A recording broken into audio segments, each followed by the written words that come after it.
તાજેતરના આતંકવાદી હુમલામાં શહીદ થયેલા જમ્મુ અને કાશ્મીરના કટરા સ્થિત ચંબા ગામના રહેવાસી તહરીક હુસૈનનો પાર્થિવ દેહ તેમના વતન ગામ પહોંચ્યો હતો। હજારો લોકોએ તેમના અંતિમ સંસ્કારમાં હાજરી આપી, શ્રદ્ધાંજલિ આપી અને શહીદના પરિવાર પ્રત્યે સંવેદના વ્યક્ત કરી હતી। અંતિમ સંસ્કારમાં ઉધમપુર રિયાસીના વિભાગીય કમિશનર રિયાસીના વરિષ્ઠ પોલીસ અધિક્ષક લોકસભા સભ્ય જુગલ કિશોર શર્મા અને ધારાસભ્ય બલદેવ રાજ શર્મા સહિત અનેક મહાનુભાવો હાજર રહ્યા હતા। આ નેતાઓએ શહીદની બહાદુરીને સલામ કરી તેમના પરિવારને સરકાર તરફથી શક્ય તમામ મદદની ખાતરી આપી હતી।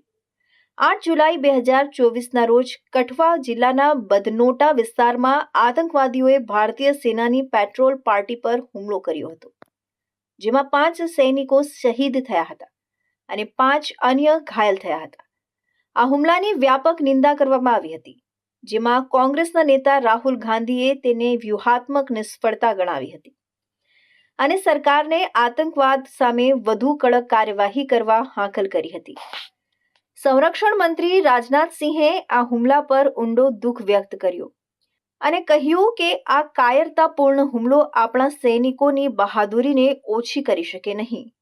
તેમણે ખાતરી આપી હતી કે આતંકવાદીઓ સામે કડક કાર્યવાહી કરવામાં આવશે અને શહીદોનું બલિદાન વ્યર્થ નહીં જાય। તમને જણાવી દઈએ કે કઠુઆમાં થયેલા આ આતંકવાદી હુમલાની જવાબદારી આતંકવાદી સંગઠન કાશ્મીર ટાઇગર્સે લીધી છે। આતંકવાદી સંગઠને એક નિવેદન જારી કરીને કહ્યું છે કે હુમલામાં સામેલ આતંકવાદીઓએ M4 એસોલ્ટ રાઇફલ, ગ્રેનેડ અને અન્ય હથિયારોનો ઉપયોગ કર્યો હતો। આતંકવાદી સંગઠને આગામી દિવસોમાં વધુ હુમલા કરવાની પણ વાત કરી છે। કાશ્મીર ટાઇગર્સે કહ્યું છે કે આ 26 જૂને ડોડામાં માર્યા ગયેલા 3 આતંકવાદીઓના મોતનો બદલો છે।